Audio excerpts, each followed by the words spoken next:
सत श्री अकाल जी, मेरा नाम मनप्रीत कौर आ। अज आपां UGC नैट के जिहड़े मोस्ट इंपोर्टेंट टॉपिक आ वो करन लगे आ। ये वाला क्वेश्चन जरूर आना है, तुहानूं हर एक पेपर दे विच आऊगा ते इहनूं ध्यान नाल कर लिओ जी, क्योंकि ताज़ा ताज़ा पढ़िया होऊगा, तुहानूं याद भी रह जाना है। बाकी स्ट्रैस किसी गल दा नहीं लैना, वधिया तुहाडा पेपर हो जाना है क्लीयर। ते वीडियो नूं लाइक ते शेयर जरूर कर दिओ तां कि होर भी किसी दा भला हो सके। अपना टॉपिक हैगा है धुनी ते धुनी विग्यान, धुनी ते धुनी विग्यान दे उपर, ठीक है। धुनी विग्यान दे 3 प्रकार हुंदे आ, उचारनी धुनी विग्यान, संचारनी धुनी विग्यान ते श्रवणी धुनी विग्यान। ये 3 तरह दे हुंदे आ, ठीक है। इनू अगे जदों आपां देखदे आ किस तरह नाल उचारनी धुनी विग्यान, संचारनी ते श्रवणी धुनी विग्यान किस तरह नाल बनदी आ। पहला उचार धुनी विग्यान आउंदा है, फिर संचार आउंदा है, ठीक है।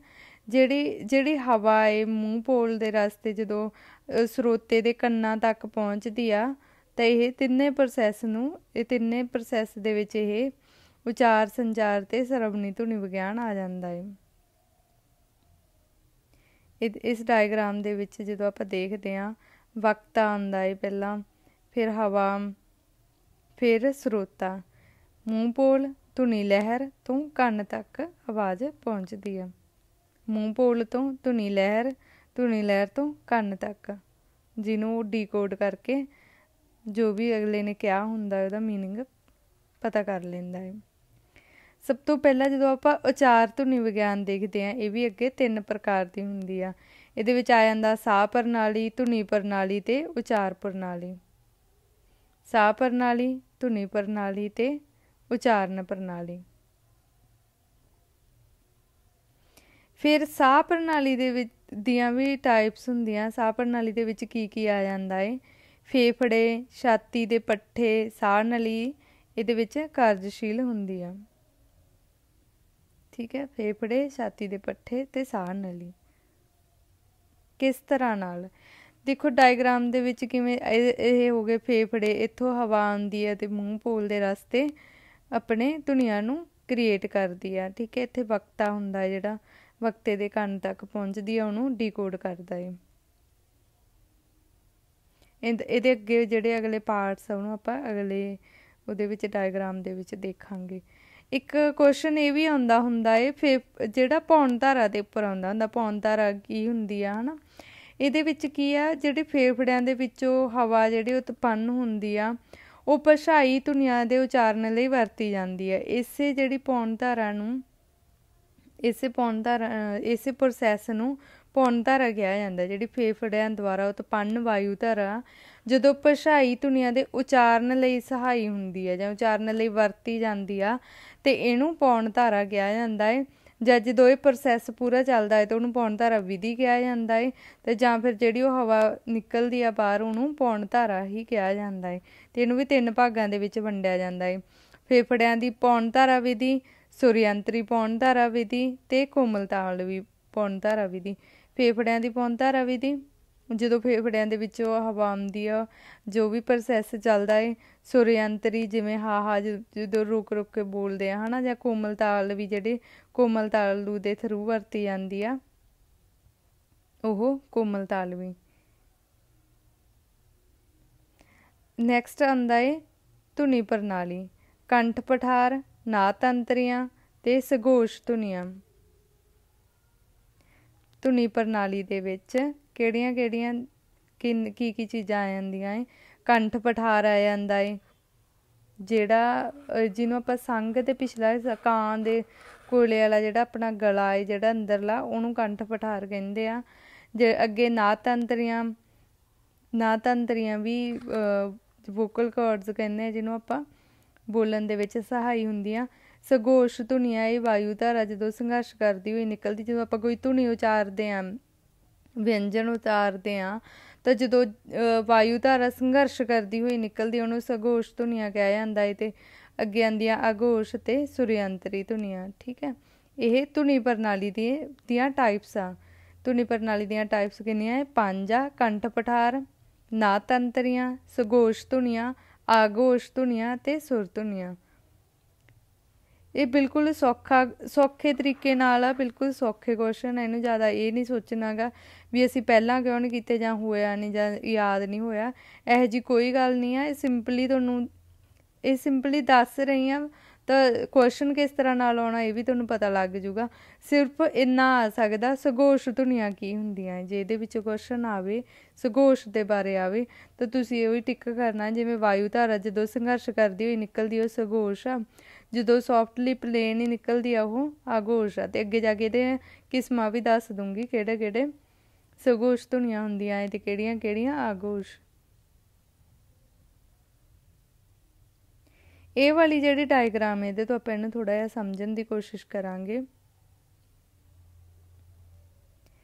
ਇਹ ਫੇਫੜੇ ਵਾਲਾ ਰਸਤਾ ਹੋ ਗਿਆ। ਇੱਥੋਂ ਜਦੋਂ ਹਵਾ ਆਹ ਮੂੰਹ ਪੋਲ ਦੇ ਰਾਹੀਂ ਆਉਂਦੀ ਹੈ, ਇਹ ਮੂੰਹ ਪੋਲ ਹੋ ਗਿਆ। ਆਹ ਵਾਲਾ ਕੰਠ ਪਠਾਰ ਹੋ ਗਿਆ ਜਿੱਥੋਂ ਸਾਰੀਆਂ ਧੁਨੀਆਂ ਉਚਾਰੀਆਂ ਜਾਂਦੀਆਂ। ਇਹ ਵਾਲਾ ਕਾਂ ਹੋ ਗਿਆ, ਧਿਆਨ ਨਾਲ ਦੇਖਿਓ ਜੇ। ਇਹ ਜਿਹੜਾ ਨਾ ਨੱਕ ਦਾ ਰਸਤਾ ਹੈ, ਇਹਦੇ ਵਿੱਚੋਂ ਨਾਸਕੀ ਵਿਅੰਜਨ ਉਚਾਰੇ ਜਾਂਦੇ ਆ। ਇਹ ਬੁੱਲ ਹੋ ਗਏ ਉੱਪਰਲਾ ਤੇ ਨੀਚੇ ਵਾਲਾ। ਉੱਪਰਲਾ ਕੰਠ ਪਠਾਰ ਸਖਤ ਤਾਲੂ ਤੇ ਨੀਚੇ ਵਾਲਾ ਕੋਮਲ ਤਾਲੂ। ਇਹ ਵਾਲਾ ਕੋਮਲ ਤਾਲੂ ਆ ਗਿਆ, ਠੀਕ ਹੈ। ਇਹ ਵਾਲਾ ਜਿਹੜਾ ਦੰਦਾਂ ਤੋਂ ਜੀਭ ਤੋਂ ਉੱਪਰਲਾ ਹਿੱਸਾ ਹੁੰਦਾ ਇਹ ਸਖਤ ਤਾਲੂ। ਤੇ ਇਹ ਵਾਲੀ ਜੀਭ ਹੋ ਗਈ। ਇਹਨੂੰ ਸਾਰੇ ਨੂੰ ਚੰਗੇ ਤਰੀਕੇ ਨਾਲ ਸਮਝਣਾ ਹੈ। ਇਹ ਤੁਹਾਨੂੰ ਨੌਲੇਜ ਲਈ ਦੱਸ ਰਹੀ ਹਾਂ, ਇਹਦਾ ਕੋਈ ਕੁਐਸਚਨ ਨਹੀਂ ਆਉਣਾ। ਕੁਐਸਚਨ ਸਿਰਫ ਇਸ ਤਰ੍ਹਾਂ ਦਾ ਆਊਗਾ, ਉਚਾਰਨ ਪ੍ਰਣਾਲੀ ਦੇ ਵਿੱਚ ਕੀ ਆਉਂਦਾ ਹੈ। ਉਚਾਰਨ ਪ੍ਰਣਾਲੀ ਪਹਿਲਾਂ ਤਾਂ ਤੁਸੀਂ ਇਹ ਯਾਦ ਰੱਖਣਾ ਹੈ 7 ਪ੍ਰਕਾਰ ਦੀ ਹੁੰਦੀ ਹੈ, ਠੀਕ ਹੈ। ਉਚਾਰਨ ਪ੍ਰਣਾਲੀ 7 ਪ੍ਰਕਾਰ ਦੀ ਹੁੰਦੀ ਆ। ਕਿਹੜੀ ਬੁੱਲ ਆ ਜਾਂਦੇ ਇਹਦੇ ਵਿੱਚ, ਦੰਦ ਪਠਾਰ ਆ ਜਾਂਦਾ, ਸਖਤ ਤਾਲੂ, ਕੋਮਲ ਤਾਲੂ, ਕਾਕਲ ਜਾਂ ਜਿਹਨੂੰ ਆਪਾਂ ਕਾਂ ਵੀ ਕਹਿੰਦੇ ਹਾਂ, ਜੀਭ ਤੇ ਮੂੰਹ, ਠੀਕ ਹੈ। ਬੁੱਲ ਤੇ ਇਹਦਾ ਉਚਾਰਨ ਪ੍ਰਣਾਲੀ ਦਾ ਕੀ ਸੰਬੰਧ ਆ। ਬੁੱਲ ਜਦੋਂ ਆਪਾਂ ਕਈ ਜਿਹੜੇ ਵਿਅੰਜਨ ਆ ਜਾਂ ਕਈ ਧੁਨੀਆਂ ਹੈ ਜਦੋਂ ਆਪਾਂ ਉਚਾਰਦੇ ਹਾਂ ਤਾਂ ਉਹ ਬੁੱਲਾਂ ਨੂੰ ਸੁਹਾ ਕੇ ਉਚਾਰੀਆਂ ਜਾਂਦੀਆਂ ਹੈ, ਠੀਕ ਆ। ਉਦੋਂ ਆਪਾਂ ਉਹਨੂੰ ਹੋਠੀ ਕੈਟੇਗਰੀ ਦੇ ਵਿੱਚ ਰੱਖ ਲਾਂਗੇ, ਠੀਕ ਹੈ। ਇਹ ਜਿਹੜੇ ਉਚਾਰਨ ਪ੍ਰਣਾਲੀ ਦੇ ਅੰਗ ਆ, ਬੁੱਲ, ਦੰਦ ਪਠਾਰ, ਸਖਤ ਤਾਲੂ, ਕੋਮਲ ਤਾਲੂ, ਇਹਨਾਂ ਦੇ ਥਰੂ ਇਹ ਉਚਾਰਨ ਪ੍ਰਣਾਲੀ ਕਾਰਜਸ਼ੀਲ ਹੁੰਦੀ ਹੈ। ਅੱਗੇ ਆਪਣੇ ਕੋਲ ਆ ਜਾਂਦਾ ਜੀਭ ਦੀ ਸਥਿਤੀ। ਜੀਭ ਦੀ ਸਥਿਤੀ ਤੋਂ ਕਿਵੇਂ, ਜੀਭ ਦੀ ਨੋਕ ਤੋਂ ਉਚਾਰੇ ਜਾਂਦੇ ਆ, ਬਲੇਡ ਤੋਂ ਉਚਾਰੇ ਜਾਂਦੇ ਆ, ਅਗਲੇ ਹਿੱਸੇ ਤੋਂ ਉਚਾਰੇ ਜਾਂਦੇ ਆ, ਜਾਂ ਫਿਰ ਜੀਭ ਦੇ ਪਿਛਲੇ ਹਿੱਸੇ ਤੋਂ ਉਚਾਰੇ ਜਾਂਦੇ ਆ। ਅਤੇ ਇਹ ਵਾਲੀਆਂ ਉਹਦੀਆਂ ਇਸ ਤਰ੍ਹਾਂ ਦੀਆਂ ਕਿੰਨੀਆਂ ਕਿਸਮਾਂ, 4 ਕਿਸਮਾਂ ਹੋ ਗਈਆਂ ਇਹਦੀਆਂ, ਠੀਕ ਹੈ। ਜੀਭ ਦੀ ਸਥਿਤੀ ਤੋਂ ਵਿਅੰਜਨਾਂ ਦੀਆਂ ਕਿਸਮਾਂ। ਅੱਗੇ ਆ ਜਾਂਦਾ ਮੂੰਹ। ਮੂੰਹ ਦੇ ਵਿੱਚ ਕਿਹੜੇ, ਇੱਕ ਚੁਸਤ ਅੰਗ ਹੁੰਦੇ ਆ ਤੇ ਇੱਕ ਸੁਸਤ ਅੰਗ ਹੁੰਦੇ। ਇਹਦੇ ਵਿੱਚ 2 ਹੀ ਕਿਸਮਾਂ ਹੁੰਦੀਆਂ। ਚੁਸਤ ਅੰਗ ਉਹ ਹੁੰਦੇ ਆ ਜਿਹੜੇ ਬੋਲਣ ਵੇਲੇ ਕਿਰਿਆਸ਼ੀਲ ਰਹਿੰਦੇ ਆ। ਸੁਸਤ ਜਿਹੜੇ ਕਿਰਿਆਸ਼ੀਲ ਨਹੀਂ ਰਹਿੰਦੇ, ਬਸ ਆਪਣੀ ਜਗ੍ਹਾ 'ਤੇ ਸਥਿਰ ਰਹਿੰਦੇ ਆ। ਚੁਸਤ ਜਿਵੇਂ ਜੀਭ ਹੋ ਗਈ, ਹੈ ਨਾ, ਉੱਪਰਲਾ ਹਿੱਸਾ ਹੋ ਗਿਆ ਮੂੰਹ ਦਾ। ਜਿਹੜਾ ਨੀਚੇ ਬੁੱਲ ਹੋ ਗਏ, ਹੈ ਨਾ, ਅਤੇ ਜਿਹੜਾ ਨੀਚੇ ਵਾਲਾ ਹਿੱਸਾ ਹੈ ਇਹ ਚੁਸਤ ਜਿਹੜਾ ਹੈ ਇਹ ਨੀਚੇ ਵਾਲਾ ਹਿੱਸਾ ਹੋ ਗਿਆ ਅਤੇ ਸੁਸਤ ਜਿਹੜਾ ਇਹ ਉੱਪਰਲਾ ਹਿੱਸਾ ਹੋ ਗਿਆ। ਬੁੱਲ, ਜੀਭ ਜਿਹੜੇ ਆ ਇਹ ਚੁਸਤ ਆ।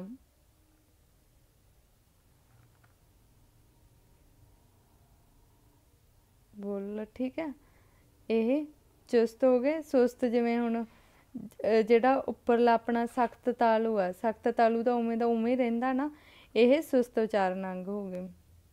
ਬਹੁਤ ਈਜ਼ੀ ਜਿਹਾ ਕੁਐਸਚਨ ਆ। ਜਿਵੇਂ ਜੇ ਇਹ ਕੁਐਸਚਨ ਪੇਪਰ ਦੇ ਵਿੱਚ ਆਉਂਦਾ ਹੈ ਤਾਂ ਤੁਸੀਂ ਇਹਨੂੰ ਬਹੁਤ ਸੌਖੇ ਤਰੀਕੇ ਨਾਲ ਸੋਲਵ ਕਰ ਲਓਗੇ।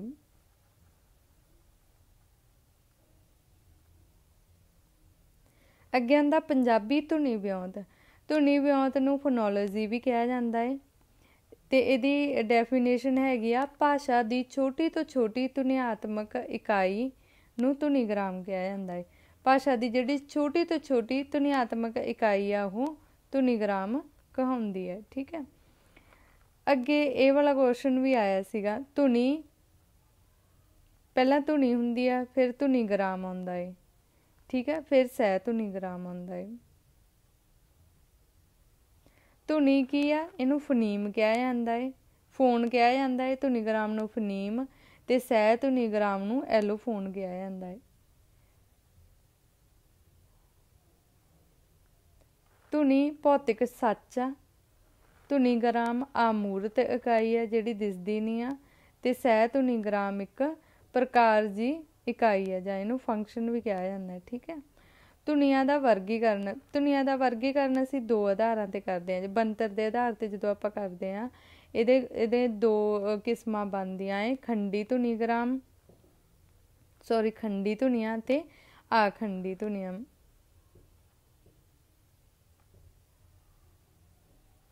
ਖੰਡੀ ਕੀ ਹੁੰਦਾ ਹੈ? ਸਵਰ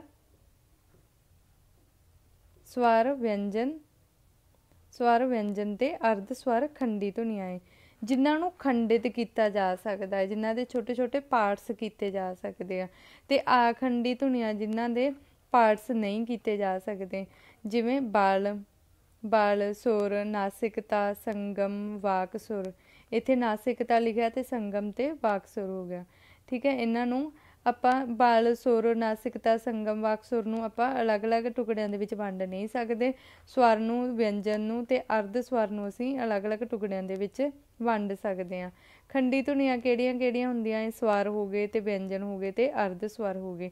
ਵਿਅੰਜਨ ਕਿਹੜੇ ਹੁੰਦੇ ਆ?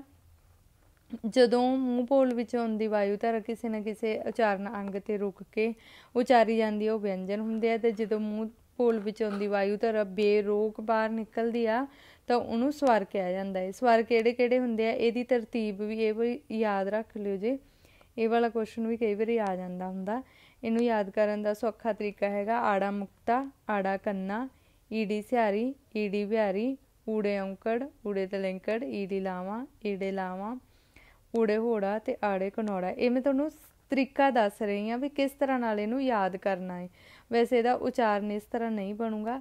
ਇਹਦਾ ਉਚਾਰਨ ਆ, ਏ, ਈ, ਓ, ਊ, ਏ, ਐ, ਓ, ਔ, ਇਸ ਤਰ੍ਹਾਂ ਨਾਲ ਇਹਦਾ ਉਚਾਰਨ ਬਣੂਗਾ। ਤੇ ਅਰਧ ਸਵਰ ਕਿਹੜੇ ਆ? ਯਈਆ ਤੇ ਵਾਵਾ। ਇਹ ਵਾਲਾ ਕੁਐਸਚਨ ਵੀ ਬਹੁਤ ਇੰਪੋਰਟੈਂਟ ਆ। ਅਰਧ ਸਵਰ ਵਾਲਾ ਯਈਆ ਤੇ ਵਾਵਾ ਅਰਧ ਸਵਰ ਆ। ਇਹ ਵਾਲੇ 10 ਸਵਰ ਆ। ਸਵਰ ਕਿੰਨੇ ਆ? 10 ਸਵਰ ਆ। ਯਈਆ ਤੇ ਵਾਵਾ ਅਰਧ ਸਵਰ ਆ। ਵਿਅੰਜਨ ਧੁਨੀਆਂ ਦਾ ਵਰਗੀਕਰਨ। ਵਿਅੰਜਨ ਧੁਨੀਆਂ ਦਾ ਵਰਗੀਕਰਨ ਉਚਾਰਨ ਦ੍ਰਿਸ਼ਟੀ ਤੋਂ, ਉਚਾਰਨ ਸਥਾਨ ਤੇ ਆਧਾਰ ਤੇ ਵੀ ਕਿਸ ਸਥਾਨ ਤੋਂ ਬੋਲੇ ਜਾ ਰਹੇ ਆ, ਉਚਾਰਨ ਰੋਕ ਦੇ ਆਧਾਰ ਤੇ ਉਚਾਰਨ ਲਹਿਜੇ ਦੇ ਆਧਾਰ ਤੇ। ਉਚਾਰਨ ਸਥਾਨ ਦੇ ਆਧਾਰ ਤੇ ਆਪਣੇ ਕੋਲ 6 ਤਰ੍ਹਾਂ ਦੇ ਵਿਅੰਜਨ ਹੁੰਦੇ ਆ। ਦੋ ਹੋਠੀ, ਜਦੋਂ ਹੋਠਾਂ ਨੂੰ, ਦੋ ਬੁੱਲਾਂ ਨੂੰ ਸੁਹਾ ਕੇ ਜਿਹੜੇ ਉਚਾਰਨ ਬੋਲੇ ਜਾਂਦੇ ਆ, ਧੁਨੀਆਂ ਬੋਲੀਆਂ ਜਾਂਦੀਆਂ ਹੈ। ਦੰਤੀ, ਜਦੋਂ ਬੋਲਦੇ ਵਕਤ ਦੰਦਾਂ ਨੂੰ ਸੁਹਾਇਆ ਜਾਂਦਾ ਹੈ। ਉਲਟ ਜੀਭੀ, ਜਦੋਂ ਬੋਲਦੇ ਵਕਤ ਜੀਭ ਨੂੰ ਉਲਟਾ ਕੇ ਬੋਲਿਆ ਜਾਂਦਾ ਹੈ। ਤਾਲਵੀ, ਜਦੋਂ ਤਾਲੂ ਤੋਂ ਆਵਾਜ਼ ਆਉਂਦੀ ਹੈ। ਤੇ ਕੰਠੀ, ਜਦੋਂ ਕੰਠ ਦੇ ਵਿੱਚੋਂ ਆਵਾਜ਼ ਆਉਂਦੀ ਆ। ਤੇ ਸੁਰਯੰਤਰੀ ਜਿਹੜਾ ਹਾਹਾ ਹੈ, ਸੁਰਯੰਤਰੀ ਹਾਹਾ ਹਮੇਸ਼ਾ ਹੀ ਯਾਦ ਰੱਖਣਾ ਹੈ। ਸੁਰਯੰਤਰੀ ਹਾਹਾ ਹੈ। ਠੀਕ ਹੈ। ਇੱਕ ਹੀ ਹੈ ਸੁਰਯੰਤਰੀ ਹਾਹਾ। ਦੋ ਹੋਠੀ ਕਿਹੜੇ ਕਿਹੜੇ ਆ? ਪੱਪਾ, ਫੱਫਾ, ਬੱਬਾ, ਮੰਮਾ, ਵਾਵਾ। ਇਹਨੂੰ ਤੁਸੀਂ ਮੇਰੇ ਮਗਰ ਬੋਲਿਓ ਜੇ। ਪੱਪਾ, ਫੱਫਾ, ਬੱਬਾ, ਮੰਮਾ, ਵਾਵਾ। ਇਹ ਦੋਨੇ ਹੋਠਾਂ ਨੂੰ ਸੁਹਾ ਕੇ ਬੋਲੀ ਜਾ ਰਹੀ ਆ। ਬੁੱਲ ਦੋਨੇ ਆਪਸ ਵਿੱਚ ਜੁੜਦੇ ਆ ਨਾ ਜਦੋਂ ਆਪਾਂ ਬੋਲਦੇ ਹਾਂ ਪੱਪਾ, ਫੱਫਾ, ਬੱਬਾ, ਮੰਮਾ ਤੇ ਵਾਵਾ। ਅੱਗੇ ਆਉਂਦਾ ਦੰਤੀ। ਦੰਤੀ ਤੇ ਤੁਸੀਂ ਇਸ ਚੀਜ਼ ਦਾ ਧਿਆਨ ਰੱਖਣਾ, ਜਦੋਂ ਆਪਾਂ ਇਹ ਵਾਲੇ ਵਿਅੰਜਨ ਉਚਾਰਾਂਗੇ ਤਾਂ ਸਾਡੇ ਜੀਭ ਜਿਹੜੀ ਆ ਦੰਦਾਂ ਨੂੰ ਸੁਹਾਊਗੀ। ਤੱਤਾ, ਥੱਥਾ, ਦੱਦਾ, ਨੰਨਾ, ਲੱਲਾ, ਰਾਰਾ, ਸੱਸਾ। ਬੋਲਿਓ ਮਗਰ ਤੱਤਾ, ਥੱਥਾ, ਦੱਦਾ, ਨੰਨਾ, ਲੱਲਾ, ਰਾਰਾ, ਸੱਸਾ। ਇਹ ਵਾਲੇ ਜਿਹੜੇ ਆ ਇਹ ਵਿਅੰਜਨ ਦੰਤੀ ਆ, ਜਿਨ੍ਹਾਂ ਦੇ ਵਿੱਚ ਜੀਭ ਜਿਹੜੀ ਆ ਦੰਦਾਂ ਨੂੰ ਸੁਹਾ ਕੇ ਫਿਰ ਆਪਣੀ ਆਵਾਜ਼ ਜਿਹੜੀ ਆ ਕ੍ਰੀਏਟ ਸਾਊਂਡ ਹੋ ਰਿਹਾ ਹੈ। ਅੱਗੇ ਆਉਂਦੇ ਆ ਉਲਟ ਜੀਭੀ। ਉਲਟ ਜੀਭੀ ਜਦੋਂ ਆਪਾਂ ਉਚਾਰਦੇ ਆ ਨਾ ਤਾਂ ਇਹਦੇ ਵਿੱਚ ਆਪਣੀ ਜੀਭ ਉਲਟ ਹੋ ਜਾਂਦੀ ਆ, ਫੋਲਡ ਹੋ ਜਾਂਦੀ ਆ। ਮੂਹਰੋਂ ਟਿਪ ਥੋੜ੍ਹੀ ਜਿਹੀ ਉਹਦੀ ਫੋਲਡ ਹੋ ਜਾਂਦੀ ਆ। ਜਦੋਂ ਆਪਾਂ ਬੋਲਦੇ ਆ ਟੈਂਗਾ ਫੋਲਡ ਕਰਕੇ ਬੋਲਦੇ ਆ। ਠੱਠਾ ਫੋਲਡ ਕਰਕੇ ਬੋਲਦੇ ਆ। ਡੱਡਾ, ਨਾਣਾ, ਲੱਲਾ। ਧਿਆਨ ਰੱਖਣਾ ਉਲਟ ਜੀਭੀ ਆ, ਲੱਲੇ ਪੈਰ ਬਿੰਦੀ ਵਾਲਾ। ਜਿਹੜਾ ਲੱਲੇ ਪੈਰ ਬਿੰਦੀ ਵਾਲਾ ਹੈ ਇਹ ਉਲਟ ਜੀਭੀ ਹੈ, ਠੀਕ ਹੈ, ਕੱਲਾ ਵਾਲਾ ਨਹੀਂ ਆ। ਫਿਰ ਆਉਂਦਾ ਅੜਾੜਾ। ਨੈਕਸਟ ਆਉਂਦੇ ਆਪਣੇ ਕੋਲ ਤਾਲਵੀ। ਤਾਲਵੀ ਆਉਂਦੇ ਆ। ਤਾਲਵੀ ਵਿੱਚ ਚੱਚਾ, ਛੱਛਾ, ਜੱਜਾ, ngੰਗਾ, ਸੱਸੇ ਪੈਰ ਬਿੰਦੀ ਵਾਲਾ ਤੇ ਯਈਆ, ਠੀਕ ਹੈ। ਇਹਦੇ ਵਿੱਚ ਸੱਸੇ ਪੈਰ ਬਿੰਦੀ ਵਾਲਾ ਆਊਗਾ। ਕੰਠੀ ਦੇ ਵਿੱਚ ਜਿਹੜੀ ਆਵਾਜ਼ ਹੈ ਉਹ ਕੰਠ ਵਿੱਚੋਂ ਆਊਗੀ, ਕੱਕਾ, ਖੱਖਾ, ਗੱਗਾ, ngੰਗਾ ਤੇ ਸੁਰਯੰਤਰੀ ਹਾ। ਸੁਰਯੰਤਰੀ ਹਾ। ਜਦੋਂ ਆਪਾਂ ਇਹਦੀ ਡਾਇਗਰਾਮ ਦੇਖਦੇ ਹਾਂ, ਆਪਾਂ ਪਹਿਲਾਂ ਵੀ ਦੇਖੀ ਸੀਗੀ, ਇੱਥੋਂ ਇਹ ਕੰਠ ਹੋ ਗਿਆ, ਇਹ ਜੀਭ ਹੋ ਗਈ, ਆਹ ਬੁੱਲ ਹੋ ਗਏ, ਆਹ ਨਾਸਕੀ ਵਿਅੰਜਨ ਇੱਥੋਂ ਹੁੰਦੇ ਆ। ਨਾਸਕੀ ਵਿਅੰਜਨ ਕਿਵੇਂ ਉਚਾਰੇ ਜਾਂਦੇ ਆ? ਜਦੋਂ ਇਹ ਵਾਲਾ ਹਿੱਸਾ ਇੱਧਰੋਂ ਮੂੰਹ ਵਾਲਾ ਹਿੱਸਾ ਬੰਦ ਹੋ ਜਾਂਦਾ ਹੈ ਤਾਂ ਹਵਾ ਜਿਹੜੀ ਆ ਉਹ ਨੱਕ ਦੇ ਰਸਤੇ ਆਉਣੀ ਸ਼ੁਰੂ ਹੋ ਜਾਂਦੀ ਹੈ। ਤਾਂ ਜਦੋਂ ਆਪਾਂ ਨੱਕ ਦੇ ਰਸਤੇ ਜਿਹੜੇ ਮੰਮਾ, ਨੰਨਾ, ਨਾਣਾ ਹੈ ਨਾ, ਇਸ ਤਰ੍ਹਾਂ ਦੇ ਜਿਹੜੇ ਵਿਅੰਜਨ ਉਚਾਰਦੇ ਹਾਂ ਤਾਂ ਉਹ ਨਾਸਕੀ ਵਿਅੰਜਨ ਅਖਵਾਉਂਦੇ ਆ। ਇੱਥੋਂ ਹਵਾ ਇੱਥੋਂ ਆਉਣੀ ਸ਼ੁਰੂ ਹੋ ਜਾਂਦੀ, ਇੱਥੋਂ ਸਿੱਧੀ ਹੋ ਕੇ ਹਵਾ ਇੱਧਰੋਂ ਨੱਕ ਦੇ ਰਸਤੇ ਜਦੋਂ ਆਉਣੀ ਸ਼ੁਰੂ ਹੋ ਜਾਂਦੀ ਆ ਤਾਂ ਉਹ ਨਾਸਕੀ ਵਿਅੰਜਨ ਹੋ ਜਾਂਦੇ। ਬਾਕੀ ਸਾਰਾ ਤਾਂ ਤੁਸੀਂ ਇਹ 'ਚ ਦੇਖ ਹੀ ਲਿਆ, ਇਹ ਬੁੱਲ ਆ, ਇਹ ਨੀਚੇ ਵਾਲਾ ਹਿੱਸਾ ਜਿਹੜਾ ਇਹ, ਤੇ ਆਹ ਉੱਪਰਲਾ ਆਹ ਸਖਤ ਤਾਲੂ ਆ, ਇਹ ਸਖਤ ਤਾਲੂ।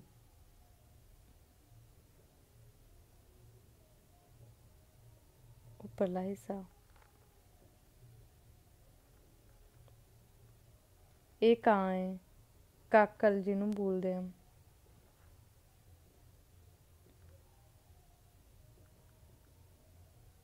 ਇਹ ਜੀਭ ਆ।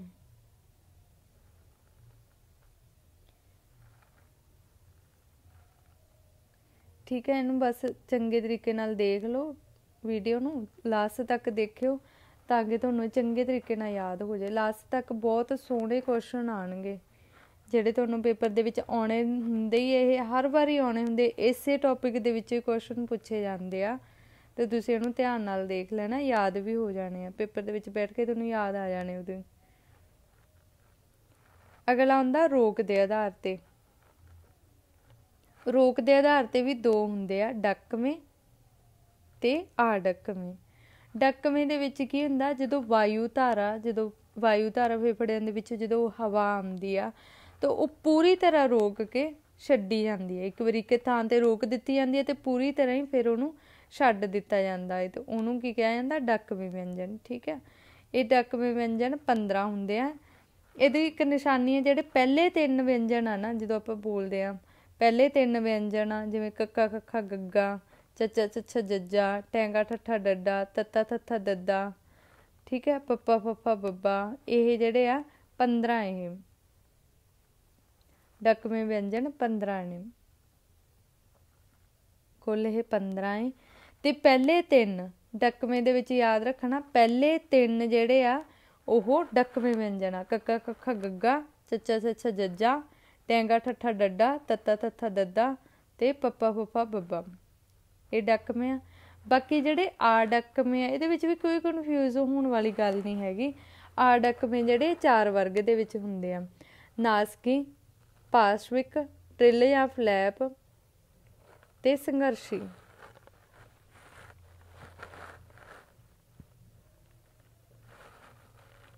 ਨਾਸਕੀ ਦੇ ਵਿੱਚ ਕਿਹੜੇ ਕਿਹੜੇ ਆ ਜਾਂਦੇ ਆ,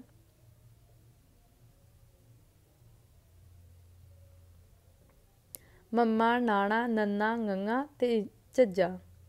ਠੀਕ ਹੈ, ਇਹ ਨਾਸਕੀ ਹੈ। ਜੇ ਨਾਸਕੀ ਤੁਹਾਨੂੰ ਦੱਸਿਆ ਸੀਗਾ, ਜਦੋਂ ਮੂੰਹ ਪੋਲ ਦਾ ਰਸਤਾ ਬੰਦ ਹੋ ਜਾਂਦਾ ਏ ਅਤੇ ਨੱਕ ਦੇ ਰਸਤੇ ਤੋਂ ਹਵਾ ਆਉਣੀ ਸ਼ੁਰੂ ਹੋ ਜਾਂਦੀ ਹੈ, ਤਾਂ ਜਦੋਂ ਐਵੇਂ ਦੀਆਂ ਧੁਨੀਆਂ ਉਚਾਰੀਆਂ ਜਾਂਦੀਆਂ ਤਾਂ ਉਹਨੂੰ ਨਾਸਕੀ ਧੁਨੀਆਂ ਜਾਂ ਨਾਸਕੀ ਵਿਅੰਜਨ ਕਿਹਾ ਜਾਂਦਾ ਹੈ।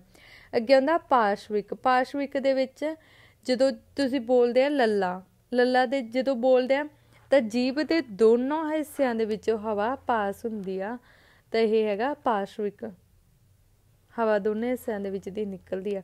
ਟ੍ਰਿਲ ਜਾਂ ਫਲੈਪ ਹੈਗਾ ਰਾਰਾ ਤੇ ਰਾੜਾ, ਇਹਨੂੰ ਫੜਕਵਾਂ ਤੇ ਰੜਕਵਾਂ ਵੀ ਕਿਹਾ ਜਾਂਦਾ ਹੈ।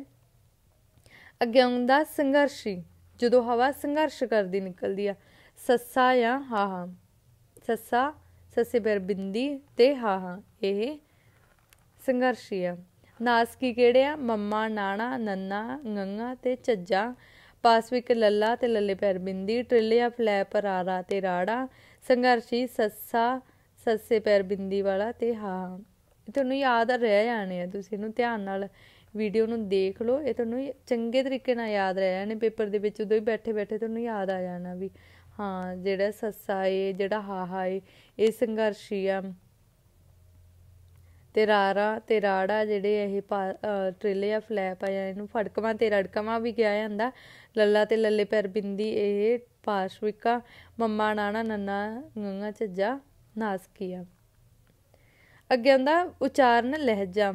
ਉਚਾਰਨ ਲਹਿਜੇ ਤੋਂ ਮਤਲਬ ਹੁੰਦਾ ਹੈ ਜਦੋਂ ਸਗੋਸ਼ ਤੇ ਆਗੋਸ਼ ਆ ਜਾਂਦੇ ਇਹਦੇ ਵਿੱਚ। ਜਦੋਂ ਵਾਯੂ ਧਾਰਾ ਸੰਘਰਸ਼ ਕਰਦੀ ਹੋਈ ਨਿਕਲਦੀ ਆ ਤਾਂ ਇਹ ਸਗੋਸ਼ ਆ। ਇਹਦੇ ਵਿੱਚ ਤੀਜਾ ਅੱਖਰ ਹੁੰਦਾ ਹੈ। ਇਹ ਤੁਸੀਂ ਸਗੋਸ਼ ਨੂੰ ਨਾ ਚੰਗੇ ਤਰੀਕੇ ਨਾਲ ਯਾਦ ਇਸ ਤਰ੍ਹਾਂ ਰੱਖਣਾ ਵੀ ਸਗੋਸ਼ ਮਤਲਬ ਬੱਬਾ, ਦੱਦਾ, ਡੱਡਾ, ਜੱਜਾ, ਗੱਗਾ, ਬਸ ਇਸੇ ਤਰ੍ਹਾਂ ਹੀ ਬੋਲਣਾ। ਸਗੋਸ਼ ਮਤਲਬ ਬੱਬਾ, ਦੱਦਾ, ਡੱਡਾ, ਜੱਜਾ, ਗੱਗਾ, ਬਸ ਜਦੋਂ ਹੀ ਤੁਸੀਂ ਬੋਲਣਾ ਐਂ ਹੀ ਬੋਲਣਾ। ਸਗੋਸ਼ ਮਤਲਬ ਬੱਬਾ, ਦੱਦਾ, ਡੱਡਾ, ਜੱਜਾ, ਗੱਗਾ। ਇਹ ਤੁਹਾਨੂੰ ਆਸਾਨੀ ਨਾਲ ਯਾਦ ਰਹਿ ਜਾਣੇ ਆ। ਤੇ ਵੈਸੇ ਇਹਨੂੰ ਵਾਇਸਡ ਵੀ ਕਿਹਾ ਜਾਂਦਾ, ਆਗੋਸ਼ ਨੂੰ ਵਾਇਸਲੈਸ ਕਿਹਾ ਜਾਂਦਾ ਹੈ, ਠੀਕ ਹੈ। ਤੇ ਇਹਦਾ ਇੱਕ ਤਰੀਕਾ ਹੋਰ ਆ, ਜਿਹੜਾ ਤੀਜਾ ਅੱਖਰ ਆ, ਤੀਜਾ ਬੱਬਾ ਏ, ਦੱਦਾ ਏ, ਡੱਡਾ ਏ, ਜੱਜਾ, ਹਨਾ, ਇਹ ਜਿਹੜਾ ਇਹ ਸਗੋਸ਼ ਆ। ਤੇ ਪਹਿਲਾ ਤੇ ਦੂਜਾ ਇਹ ਆਗੋਸ਼ ਆ। ਪਹਿਲਾ ਤੇ ਦੂਜਾ ਇਹਦੇ ਵਿੱਚ ਕਿਹੜੇ ਹੁੰਦੇ ਆ? ਆਗੋਸ਼ ਵਿੱਚ ਪੱਪਾ, ਫੱਫਾ, ਤੱਤਾ, ਥੱਥਾ, ਟੈਂਕਾ, ਠੱਠਾ, ਚੱਚਾ, ਛੱਛਾ, ਕੱਕਾ, ਖੱਖਾ, ਇਹ 10 ਆ। ਤੇ ਸਗੋਸ਼ 5 ਆ। ਸਗੋਸ਼ ਕਿਹੜੇ ਆ? ਬੱਬਾ, ਦੱਦਾ, ਡੱਡਾ, ਜੱਜਾ, ਗੱਗਾ। ਤੇ ਆਗੋਸ਼ ਪੱਪਾ, ਫੱਫਾ, ਤੱਤਾ, ਥੱਥਾ, ਟੈਂਗਾ, ਠੱਠਾ, ਚੱਚਾ, ਛੱਛਾ ਤੇ ਕੱਕਾ, ਖੱਖਾ। ਫਿਰ ਆਉਂਦੇ ਆ ਅਲਪ ਪ੍ਰਾਣ ਤੇ ਮਹਾਂਪ੍ਰਾਣ। ਅਲਪ ਪ੍ਰਾਣ ਹੁੰਦਾ ਹੈ ਜਦੋਂ ਹਵਾ ਦੀ ਮਾਤਰਾ ਘੱਟ ਲੱਗਦੀ ਹੈ, ਤੇ ਮਹਾਂਪ੍ਰਾਣ ਜਦੋਂ ਹਵਾ ਦੀ ਮਾਤਰਾ ਜ਼ਿਆਦਾ ਲੱਗਦੀ ਹੈ। ਮਹਾਂ ਦਾ ਮਤਲਬ ਮਹਾਂਪ੍ਰਾਣ, ਕੁਛ ਜ਼ਿਆਦਾ ਹੋ ਰਿਹਾ, ਹਨਾ, ਜ਼ਿਆਦਾ ਮਤਲਬ ਹਵਾ ਦੀ ਮਾਤਰਾ ਜ਼ਿਆਦਾ ਲੱਗਦੀ ਆ।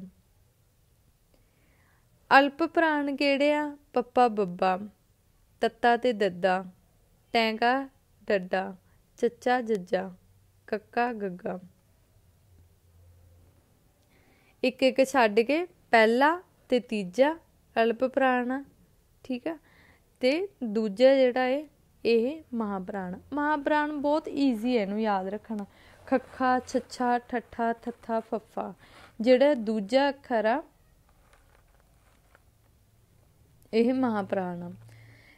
ਜਦੋਂ ਵੀ ਤੁਸੀਂ ਖੱਖਾ ਦੇਖੋਗੇ, ਛੱਛਾ ਦੇਖੋਗੇ, ਠੱਠਾ, ਥੱਥਾ, ਫੱਫਾ, ਕਿੰਨੀ ਜ਼ਿਆਦਾ ਹਵਾ ਦੀ ਮਾਤਰਾ ਲੱਗਦੀ ਹੈ। ਤੁਸੀਂ ਇੱਕਦਮ ਮੈਨੂੰ ਬੋਲ ਨਹੀਂ ਸਕਦੇ, ਹੈ ਨਾ, ਈਜ਼ਲੀ ਨਹੀਂ ਬੋਲ ਸਕਦੇ। ਇਹਦੇ ਵਿੱਚ ਇਹ ਮਹਾਂਪ੍ਰਾਣ ਹੀ ਤੁਹਾਨੂੰ ਵੇਖਣ 'ਚ ਹੀ ਪਤਾ ਲੱਗ ਜੂਗਾ। ਜੇ ਛੱਛਾ ਆਇਆ ਏ, ਠੱਠਾ ਆਇਆ ਏ, ਥੱਥਾ ਏ, ਫੱਫਾ ਏ, ਤੇ ਤੁਹਾਨੂੰ ਪਤਾ ਲੱਗ ਜੂਗਾ ਵੀ ਇਹ ਮਹਾਂਪ੍ਰਾਣ ਆ। ਇਹਦੇ ਵਿੱਚ ਹਵਾ ਘੱਟ ਲੱਗਦੀ ਆ। ਤੇ ਅਲਪ ਪ੍ਰਾਣ ਜਿਹੜੇ ਆ ਪੱਪਾ, ਬੱਬਾ, ਪੱਪਾ, ਬੱਬਾ, ਤੱਤਾ, ਦੱਦਾ, ਟੈਂਗਾ, ਡੱਡਾ, ਚੱਚਾ, ਜੱਜਾ, ਕੱਕਾ, ਗੱਗਾ, ਇੱਕ ਛੱਡ ਕੇ ਜਿਹੜਾ ਪਹਿਲਾ ਤੇ ਤੀਜਾ ਅਲਪ ਪ੍ਰਾਣ ਤੇ ਦੂਜਾ ਜਿਹੜਾ ਹੈ ਉਹ ਮਹਾਂਪ੍ਰਾਣ। ਇਹ ਜਿਹੜਾ ਪਹਿਲਾਂ ਆਪਾਂ ਪੜ੍ਹਿਆ ਉਹ ਸੀ ਵਿਅੰਜਨ ਧੁਨੀਆਂ ਬਾਰੇ। ਇਹ ਹੁਣ ਹੈਗਾ ਹੈ ਸਵਰ ਧੁਨੀਆਂ ਦਾ ਵਰਗੀਕਰਨ। ਹੁਣ ਆਪਾਂ ਕਰਨ ਜਾ ਰਹੇ ਹਾਂ ਸਵਰ ਧੁਨੀਆਂ ਦਾ ਵਰਗੀਕਰਨ। ਵਿਅੰਜਨ ਧੁਨੀਆਂ ਦੇ ਉਲਟ ਜਿਹੜੀਆਂ ਸਵਰ ਧੁਨੀਆਂ ਅਜਿਹੀਆਂ ਭਾਸ਼ਾਈ ਧੁਨੀਆਂ ਹਨ, ਅਜਿਹੀਆਂ ਭਾਸ਼ਾਈ ਧੁਨੀਆਂ ਹਨ ਜਿਨ੍ਹਾਂ ਦੇ ਉਚਾਰਨ ਸਮੇਂ ਫੇਫੜਿਆਂ ਵਿੱਚ ਆਉਂਦੀ ਵਾਯੂ ਧਾਰਾ ਮੂੰਹ ਬੋਲ ਰਾਹੀਂ ਬੇਰੋਕ ਬਾਹਰ ਨਿਕਲਦੀ ਹੈ। ਬੇਰੋਕ ਬਾਹਰ ਨਿਕਲਦੀ ਆ ਮਤਲਬ ਜਦੋਂ ਆਪਣੇ ਫੇਫੜਿਆਂ 'ਚ ਆਉਂਦੀ ਜਿਹੜੀ ਹਵਾ ਹੈ ਮੂੰਹ ਦੇ ਵਿੱਚ ਜਦੋਂ ਆਪਾਂ ਧੁਨੀਆਂ ਉਚਾਰਨੀਆਂ ਤਾਂ ਉਹ ਹਵਾ ਜਿਹੜੀ ਹੈ ਬੇਰੋਕ ਕਿਸੇ ਵੀ ਉਚਾਰਨ ਅੰਗ 'ਤੇ ਰੁਕੇ ਬਿਨਾਂ ਨਿਕਲਦੀ ਆ ਤਾਂ ਉਹ ਸਵਰ ਧੁਨੀਆਂ ਹੈ। ਠੀਕ ਹੈ, ਪੰਜਾਬੀ ਦੀਆਂ 10 ਸਵਰ ਧੁਨੀਆਂ ਹੈ। ਉਹੀ ਆਪਾਂ ਪਹਿਲਾਂ ਵੀ ਇਹਨਾਂ ਨੂੰ ਡਿਸਕਸ ਕੀਤਾ ਹੋਇਆ ਹੈ। ਇਹ ਨੇ ਪੰਜਾਬੀ ਦੀਆਂ 10 ਸਵਰ ਧੁਨੀਆਂ। ਠੀਕ ਹੈ, ਇਹਦੇ ਵਿੱਚ ਇੰਪੋਰਟੈਂਟ ਕੀ ਆ, ਇਹਨਾਂ ਸਵਰ ਧੁਨੀਆਂ ਦਾ ਵਰਗੀਕਰਨ ਆਪਾਂ ਕਾਹਦੇ ਆਧਾਰ 'ਤੇ ਕਰਦੇ ਹਾਂ, ਤਿੰਨ ਤਰ੍ਹਾਂ ਨਾਲ ਕਰਦੇ ਹਾਂ, ਜੀਭ ਦੀ ਸਥਿਤੀ ਤੋਂ, ਜੀਭ ਦੀ ਉਚਾਈ ਤੋਂ ਤੇ ਬੁੱਲਾਂ ਦੀ ਸਥਿਤੀ ਤੋਂ। ਸੌਖਾ ਏ, ਬਸ ਧਿਆਨ ਨਾਲ ਕਰਿਓ ਜੀ। ਜੀਭ ਦੀ ਸਥਿਤੀ ਤੋਂ ਕਿਹੜੇ ਹੁੰਦੇ ਆ, ਅਗਲੇ ਸਵਰ, ਪਿਛਲੇ ਸਵਰ ਤੇ ਵਿਚਕਾਰਲੇ ਸਵਰ। ਇਹਨੂੰ ਕਿਸ ਤਰ੍ਹਾਂ ਨਾਲ ਦੇਖਣਾ, ਅਗਲੇ ਸਵਰ ਈ, ਏ ਤੇ ਐ, ਜਦੋਂ ਜੀਭ ਨੂੰ ਅਗਲੇ ਹਿੱਸੇ ਨਾਲ, ਜੀਭ ਦੇ ਅਗਲੇ ਹਿੱਸੇ ਨਾਲ ਜਿਹੜੇ ਉਚਾਰੇ ਜਾਂਦੇ ਆ ਉਹ ਈ, ਏ ਤੇ ਐ, ਈ, ਏ ਤੇ ਐ। ਪਿਛਲੇ ਊ, ਔ ਤੇ ਔ, ਜਦੋਂ ਉਹ ਪਿਛਲੇ ਹਿੱਸੇ ਨਾਲ ਉਚਾਰੇ ਜਾਂਦੇ, ਜੀਭ ਦੇ ਪਿਛਲੇ ਹਿੱਸੇ ਨਾਲ ਉਚਾਰੇ ਜਾਂਦੇ ਆ ਤਾਂ ਉਹ ਹੋ ਗਏ ਪਿਛਲੇ ਸਵਰ, ਤੇ ਵਿਚਕਾਰਲੇ ਜਿਹੜੇ ਵਿਚਕਾਰੋਂ ਜੇ ਉਚਾਰੇ ਜਾਂਦੇ ਆ ਈ, ਏ, ਆ, ਓ, ਆ। ਠੀਕ ਹੈ, ਇਹ ਵਿਚਕਾਰਲੇ ਹੋ ਗਏ। ਬਸ ਇਹਨੂੰ ਤੁਸੀਂ ਯਾਦ ਰੱਖਣਾ ਹੈ, ਚੰਗੇ ਤਰੀਕੇ ਨਾਲ ਯਾਦ ਹੋ ਜਾਊਗਾ, ਬਸ 1-2 ਵਾਰੀ ਪੜ੍ਹ ਲਿਓ ਜੀ। ਇਹਦਾ ਸਕਰੀਨਸ਼ਾਟ ਲੈ ਲਿਓ ਜੀ। ਅਗਲੇ ਈ, ਏ ਤੇ ਐ, ਪਿਛਲੇ ਊ, ਔ ਤੇ ਅ, ਵਿਚਕਾਰਲੇ ਏ, ਆ, ਓ, ਆ। ਈ, ਏ, ਐ ਅਗਲੇ ਹੋ ਗਏ। ਠੀਕ ਹੈ, ਇਸ ਤਰ੍ਹਾਂ ਇਹ ਜੀਭ ਦੀ ਸਥਿਤੀ ਦੇ ਆਧਾਰ 'ਤੇ। ਅਗਲਾ ਆ ਜਾਂਦਾ ਜੀਭ ਦੀ ਉਚਾਈ ਦੇ ਆਧਾਰ 'ਤੇ। ਜੀਭ ਦੀ ਉਚਾਈ ਦੇ ਆਧਾਰ 'ਤੇ ਆਪਾਂ ਇਹਨੂੰ 4 ਤਰ੍ਹਾਂ ਨਾਲ ਵੰਡਦੇ ਹਾਂ, ਉੱਚੇ ਸਵਰ ਤੇ ਅਰਧ ਉੱਚੇ, ਅਰਧ ਨੀਵੇਂ ਸਵਰ ਤੇ ਨੀਵੇਂ ਸਵਰ। ਉੱਚੇ ਸਵਰ ਕਿਹੜੇ ਕਿਹੜੇ ਆ, ਈ ਤੇ ਊ, ਈ ਤੇ ਊ, ਇਹਨੂੰ ਮਗਰ ਮਗਰ ਬੋਲੀ ਜਾਣਾ ਹੈ, ਉੱਚੇ ਈ ਤੇ ਊ। ਅਰਧ ਉੱਚੇ ਕਿਵੇਂ, ਈ ਤੇ ਊ ਉੱਚੇ ਹੋ ਗਏ, ਏ ਤੇ ਓ, ਇੱਧਰੋਂ ਇਹਦੀ ਆਪਾਂ ਈਡੀ ਦੀ ਸਿਆਰੀ ਬਣਾ ਲਾਂਗੇ, ਊੜੇ ਦਾ ਇੱਕ ਔਂਕੜ ਰਹਿ ਜਾਊਗਾ, ਇਹ ਅਰਧ ਉੱਚੇ ਰਹਿ ਜਾਣਗੇ। ਜੇ ਈ ਤੇ ਓ, ਦੇਖੋ ਜੇ ਈ ਤੇ ਊ ਉੱਚੇ ਆ ਤੇ ਅਰਧ ਉੱਚੇ ਲਈ ਈਡੀ ਦੇ ਬਿਹਾਰੀ ਲੱਗੀ ਸੀ ਪਹਿਲਾਂ ਤੇ ਦਲੈਂਕੜ ਲੱਗਾ ਸੀ, ਅਰਧ ਉੱਚੇ ਲਈ ਸਿਹਾਰੀ ਰਹਿ ਜਾਊਗੀ ਤੇ ਔਂਕੜ ਰਹਿ ਜਾਊਗਾ। ਠੀਕ ਹੈ, ਇਹ ਅਰਧ ਉੱਚਾ ਬਣ ਜਾਊਗਾ।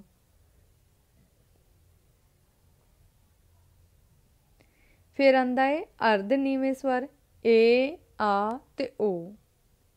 ਅਰਧ ਨੀਵੇਂ ਦੇ ਵਿੱਚ ਆਉਂਦਾ ਹੈ ਏ, ਆ ਤੇ ਓ, ਤੇ ਨੀਵੇਂ ਦੇ ਵਿੱਚ ਆਉਂਦਾ ਹੈ ਐ, ਆ ਤੇ ਓ। ਨੀਵੇਂ ਦਾ ਮੈਂ ਪਤਾ ਕੀ ਯਾਦ ਰੱਖਦੀ ਹੁੰਦੀ ਸੀ ਵੀ ਤਿੰਨੋਂ ਆੜੇ ਆ, 3 ਆੜੇ ਆਉਣਗੇ, ਦਲਾਮ ਵਾਲਾ, ਕੰਨੇ ਵਾਲਾ, ਕਿਉਂਕਿ ਮੁਕਤੇ ਵਾਲਾ ਤਾਂ ਲੱਗ ਗਿਆ, ਤੇ ਕਨੌੜੇ ਵਾਲਾ, 3 ਆੜੇ ਆ ਨੀਵੇਂ ਦੇ ਵਿੱਚ।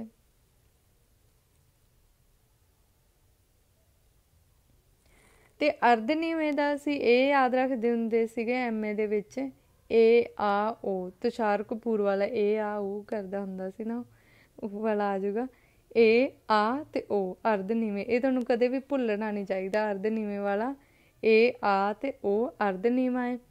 ਤੇ ਨੀਵੇਂ ਦੇ ਵਿੱਚ ਤਿੰਨੇ ਹੀ ਆੜੇ ਆ, ਆੜੇ ਦਲਾਮ ਵਾਲਾ, ਆੜੇ ਕੰਨਾਂ ਵਾਲਾ ਤੇ ਆੜੇ ਕਨੌੜਾ ਵਾਲਾ। ਤੇ ਉੱਚੇ ਦੇ ਵਿੱਚ ਈ ਤੇ ਊ, ਬਿਹਾਰੀ ਆ ਤੇ ਦਲੈਂਕੜ ਆ, ਉਹਨੂੰ ਹੀ ਅਰਧ ਨੀਵਾਂ ਅਰਧ ਉੱਚਾ ਬਣਾ ਕੇ ਏ ਤੇ ਓ ਰਹਿ ਜਾਊਗਾ। ਠੀਕ ਹੈ, ਇੱਥੇ ਉੱਚਾ ਲਿਖਣਾ ਭੁੱਲ ਗਈ ਮੈਂ, ਅਰਧ ਉੱਚੇ ਸਵਰ। ਠੀਕ ਆ, ਬਹੁਤ ਈਜ਼ੀ ਆ ਇਹ, ਜਦੋਂ ਤੁਹਾਨੂੰ ਪੇਪਰ ਦੇ ਵਿੱਚ ਆਇਆ ਤਾਂ ਤੁਹਾਨੂੰ ਯਾਦ ਆ ਜਾਣਾ ਚਾਹੀਦਾ ਇਹ। ਇਹਦਾ ਸਕਰੀਨਸ਼ਾਟ ਲੈ ਲਓ, ਦੇਖ ਲਿਓ ਜੇ ਦੁਬਾਰਾ। ਬੁੱਲਾਂ ਦੀ ਸਥਿਤੀ ਆ ਜਾਂਦੀ ਆ, ਬੁੱਲਾਂ ਦੀ ਸਥਿਤੀ ਤੋਂ ਗੁਲਾਈਦਾਰ ਤੇ ਗੁਲਾਈ ਰਹਿਤ। ਗੁਲਾਈਦਾਰ ਤੇ ਗੁਲਾਈ ਰਹਿਤ ਦਾ ਮਤਲਬ ਪਹਿਲਾਂ ਸਮਝੋ। ਗੁਲਾਈਦਾਰ ਜਦੋਂ ਆਪਾਂ ਬੋਲਣ ਵੇਲੇ, ਇਹ ਅਜਿਹੇ ਸਵਰ ਜਦੋਂ ਬੋਲਣ ਵੇਲੇ ਬੁੱਲਾਂ ਦੀ ਦਿੱਖ ਜਿਵੇਂ ਗੋਲ ਦਿਸੂਗੀ, ਜਿਵੇਂ ਓ, ਊ, ਓ, ਔ, ਗੋਲ ਹੋ ਗਏ ਨਾ ਬੁੱਲ। ਤੇ ਗੁਲਾਈ ਰਹਿਤ ਇਹਨੂੰ ਆਪਾਂ ਚਪਟੇ ਵੀ ਕਹਿੰਦੇ, ਕਈ ਥਾਵਾਂ ਤੇ ਨਾ ਕੁਐਸਚਨ ਦੇ ਵਿੱਚ ਚਪਟੇ ਲਿਖਿਆ ਹੁੰਦਾ, ਚਪਟੇ ਸਵਰ ਕਿਹੜੇ ਆ। ਠੀਕ ਹੈ, ਈ, ਏ, ਐ, ਆ, ਇਹ ਵਾਲੇ ਜਿਹੜੇ ਇਹ ਗੁਲਾਈ ਰਹਿਤ ਆ, ਜਦੋਂ ਬੁੱਲਾਂ ਦੀ ਸਥਿਤੀ ਜਿਹੜੀ ਆ ਇਹ ਚਪਟੀ ਰਹਿ ਜਾਂਦੀ ਆ। ਈ, ਏ, ਐ, ਆ, ਇਹ ਬਹੁਤ ਈਜ਼ੀ ਨੇ। ਗੋਲ ਦੇਖੋ, ਜਦੋਂ ਤੁਸੀਂ ਊ ਬੋਲਦੇ ਆ, ਉਹ ਬੋਲਦੇ ਆ, ਊ ਬੋਲਦੇ ਆ, ਓ ਬੋਲਦੇ ਆ, ਔ ਬੋਲਦੇ ਆ, ਹੈ ਨਾ। ਇਹਦੇ ਵਿੱਚ ਤੁਹਾਨੂੰ ਆਪਣੇ ਆਪ ਹੀ, ਜਦੋਂ ਤੁਸੀਂ ਪੇਪਰ ਦੇ ਵਿੱਚ ਵੀ ਥੋੜ੍ਹਾ ਜਿਹਾ ਉਹਨੂੰ ਬੋਲਣਾ ਨਹੀਂ ਆ, ਵੈਸੇ ਤੁਸੀਂ ਸਾਊਂਡ ਕਰਕੇ ਦੇਖਣਾ ਹੈ ਵੀ, ਮੂੰਹ 'ਚ ਬੋਲ ਕੇ ਦੇਖ ਲਿਓ, ਜੇ ਤੁਹਾਨੂੰ ਪਤਾ ਲੱਗ ਜੂਗਾ। ਊ ਲਿਖਿਆ ਹੋਇਆ ਤੁਹਾਨੂੰ ਪਤਾ ਲੱਗ ਜੂ ਯਾਰ ਇਹ ਤਾਂ ਗੋਲ ਆ। ਈ ਲਿਖਿਆ ਹੋਇਆ ਇਹ ਤਾਂ ਚਪਟਾ ਹੈ, ਜਾਂ ਇਹ ਗੁਲਾਈ ਰਹਿਤ ਆ, ਇਹ ਗੁਲਾਈ ਰਹਿਤ ਆ। ਐ ਲਿਖਿਆ ਹੋਇਆ ਤਾਂ ਵੀ ਤੁਹਾਨੂੰ ਪਤਾ ਲੱਗ ਜਾਊ ਇਹ ਗੋਲ ਨਹੀਂ ਹੈਗਾ, ਇਹ ਗੁਲਾਈ ਰਹਿਤ ਆ। ਏ ਲਿਖਿਆ ਹੋਇਆ, ਆ ਹੋਇਆ, ਆ ਹੋਇਆ, ਇਹ ਸਾਰੇ ਗੁਲਾਈ ਰਹਿਤ ਹੋ ਜਾਣਗੇ। ਉਹ, ਊ, ਓ, ਔ, ਇਹ ਜਿਹੜੇ ਆ ਇਹ ਗੋਲ ਹੋ ਜਾਣਗੇ। ਤੁਹਾਨੂੰ ਪਤਾ ਲੱਗ ਜੂਗਾ ਇਹਦਾ ਜਦੋਂ ਤੁਸੀਂ ਇਹਨੂੰ ਸਾਊਂਡ ਕਰਕੇ ਆਪਣੇ ਆਪ ਤੁਸੀਂ ਬੋਲ ਕੇ ਦੇਖੋਗੇ। ਅੱਗੇ ਆ ਜਾਂਦਾ ਉਚਾਰਨ ਦਾਇਰੇ ਤੋਂ। ਉਚਾਰਨ ਦਾਇਰੇ ਤੋਂ ਮਤਲਬ ਜਦੋਂ ਆਪਾਂ ਬੋਲਦੇ, ਇਹ ਬੋਲਦੇ ਆ, ਏ, ਆ ਤੇ ਓ, ਇਹ ਅੰਦਰਲੇ ਗੁੱਟ ਮਤਲਬ ਮੂੰਹ ਦੇ ਅੰਦਰ ਅੰਦਰ ਹੀ ਬੋਲੇ ਜਾ ਰਹੇ ਆ। ਏ ਬੋਲਿਆ ਜਾ ਰਿਹਾ, ਆ, ਤੇ ਜਦੋਂ ਬੋਲਦੇ ਈ ਬਾਹਰ ਨੂੰ ਆ ਜਾਂਦੀ ਨਾ, ਏ, ਐ, ਆ, ਓ, ਬਾਹਰ ਨੂੰ ਬੋਲਿਆ ਗਿਆ ਨਾ। ਅੰਦਰਲੇ ਗੁੱਟ ਦੇ ਸਿਰਫ ਈ, ਆ ਤੇ ਓ ਹੀ ਆ। ਇਹਦੇ ਤੋਂ ਯਾਦ ਰੱਖ ਲਿਓ ਜੇ, ਤੇ ਬਾਕੀ ਸਾਰੇ ਬਾਹਰਲੇ ਗੁੱਟ ਦੇ ਵਿੱਚ ਆ। ਇਹ ਕੁਐਸਚਨ ਜ਼ਿਆਦਾਤਰ ਨਾ ਮਿਲਾਨ ਚਿੰਨ੍ਹਾਂ ਵਿੱਚ ਆਉਣ ਲੱਗ ਗਏ ਹੁਣ ਅੱਜ ਕੱਲ੍ਹ ਦੇ। ਪਹਿਲਾਂ ਇਸੇ ਤਰ੍ਹਾਂ ਹੀ ਆਉਂਦੇ ਸੀ, ਹੁਣ ਇਹ ਮਿਲਾਨ ਚਿੰਨ੍ਹ 'ਚ ਆਊਗਾ। ਇਹ ਵੀ ਬਹੁਤ ਸੌਖਾ, ਮਿਲਾਨ ਚਿੰਨ੍ਹ ਵਾਲਾ ਕੁਐਸਚਨ ਉਸ ਤੋਂ ਵੀ ਜ਼ਿਆਦਾ ਸੌਖਾ ਹੁੰਦਾ, ਕਿਉਂਕਿ ਉਹਨਾਂ ਵਿੱਚ ਤੁਹਾਨੂੰ ਕੋਈ ਇੱਕ ਅੱਧਾ ਵੀ ਆਉਂਦਾ ਹੋਇਆ ਤਾਂ ਉਹਨੂੰ ਤੁਸੀਂ ਆਪਸ਼ਨ ਦੇ ਥਰੂ ਸੋਲਵ ਕਰ ਸਕਦੇ ਹੋ। ਅੱਗੇ ਨਾ ਇਸ ਤਰ੍ਹਾਂ ਮੈਨੂੰ ਥੋੜ੍ਹਾ ਜਿਹਾ ਇੱਕ ਚਾਰਟ ਰੱਖਿਆ ਹੈ, ਚਾਰਟ ਦੇ ਵਿੱਚ ਹੀ ਤੁਹਾਨੂੰ ਇਹ ਕਰਵਾਉਣ ਦੀ ਕੋਸ਼ਿਸ਼ ਕਰੂੰਗੀ ਵੀ ਕਿਵੇਂ ਕਿਵੇਂ ਤੁਸੀਂ ਇਹਨੂੰ ਸਮਝਣਾ ਊੜੇ ਆੜੇ ਤੋਂ। ਜਿਵੇਂ ਹੁਣ ਇਹ ਆ ਊੜਾ ਆੜਾ ਤੇ ਈੜੀ, ਇਹ ਹੋ ਗਏ ਆਪਣੇ ਕੋਲ ਸਵਰਵਾਹਕ, ਇਹਨੂੰ ਆਪਾਂ ਸਵਰਵਾਹਕ ਕਹਾਂਗੇ। ਹਾ ਸੁਰਿਅੰਤਰੀ ਹੋ ਗਿਆ। ਗੰਗਾ ਗੰਗਾ ਨਾਣਾ ਨੰਨਾ ਮੰਮਾ ਜਿਹੜਾ ਇਹ ਨਾਸਕੀ ਹੋ ਜਾਣਗੇ। ਠੀਕ ਹੈ, ਇਹ ਜਿਹੜੇ ਆ ਇਹ 15 ਆਪਾਂ ਕਿਹਾ ਸੀ ਨਾ, ਪਹਿਲੇ 3 ਜਿਹੜੇ ਆ ਇਹ ਡੱਕਵੇਂ ਵਿਅੰਜਨ ਹੋ ਜਾਣਗੇ। ਠੀਕ ਹੈ, ਇਹਦੇ ਵਿੱਚ ਹੀ ਇਹ ਵਾਲੇ ਜਿਹੜੇ ਇਹ ਵਾਲੀ ਰੋ ਆ ਇਹ ਮਹਾਂਪਰਾਣ ਹੋ ਜੂਗੀ। ਇਹ ਮਹਾਂਪਰਾਣ ਹੋ ਗਿਆ। ਇਹ ਕੱਕਾ ਤੇ ਗੱਗਾ, ਚੱਚਾ ਜੱਜਾ, ਟੈਂਗਾ ਡੱਡਾ, ਤੱਤਾ ਦੱਦਾ, ਪੱਪਾ ਬੱਬਾ, ਇਹ ਅਲਪ ਪ੍ਰਾਣ ਹੋ ਗਏ।